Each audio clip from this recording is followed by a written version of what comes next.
Price Lord. ஆண்டவராகிய இயேசுவின் நாமத்தினாலே இந்த நாளிலும் கர்த்தருடைய வார்த்தை ஏசாயா எழுதின தீர்க்கதரிசன புஸ்தகம் 48ஆம் அதிகாரம் 10ஆம் வசனத்தை நான் வாசிக்கிறேன்.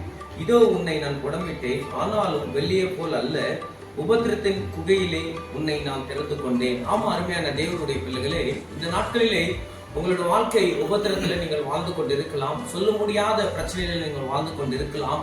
என்னுடைய வாழ்க்கையில இந்த உபத்திரத்திலிருந்து என்னை யார் வெளியே எடுக்குவார், இந்த உபத்திரத்திலிருந்து என்னை யார் வெளியே கொண்டு வருவார் என்று உள்ளத்துல நீங்கள் கலங்கி கொண்டிருக்கலாம். ஆனா கர்த்தர் இந்த நேரத்துல சொல்லிக் கொண்டிருக்கிறார், நீங்கள் உபத்திரத்துல இருக்கலாம், உபத்திரத்துல தான் கர்த்தர் உங்களை சூஸ் பண்ணி இருக்கிறார். உபத்திரத்துல குழியிலே கர்த்தர் உங்களை தூக்கி எடுக்க அவர் ரெடியா இருக்கிறார்.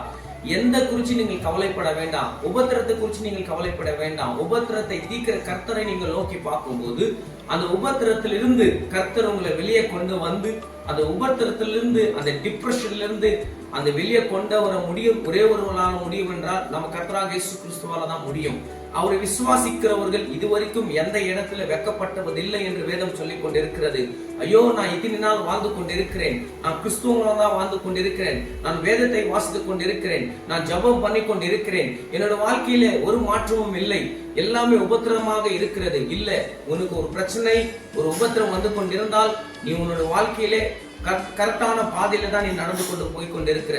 கர்த்தர் இந்த நேரத்தில் சொல்லிக் கொண்டிருக்கிறார், உபத்திரத்தின் குகையிலே உன்னை எடுக்க அவர் சித்தமா இருக்கிறார். உன்னோட வாழ்க்கையை முழுசாக நீ ஒப்புக் கொடுக்கும் போது கர்த்தர் உங்களோட வாழ்க்கையிலே பெரிய காரியங்களை செய்ய அவர் வல்லவராக இருக்கிறார். இந்த வார்த்தையை விசுவாசி, கர்த்தர் உங்களோட வாழ்க்கையில பெரிய அதிசயங்களையும் அற்புதங்களை செய்ய வல்லவராக இருக்கிறார். கர்த்தர் தாமே உங்களை ஆசீர்வதிப்பாராக. ஆமென், ஆமென், ஆமென்.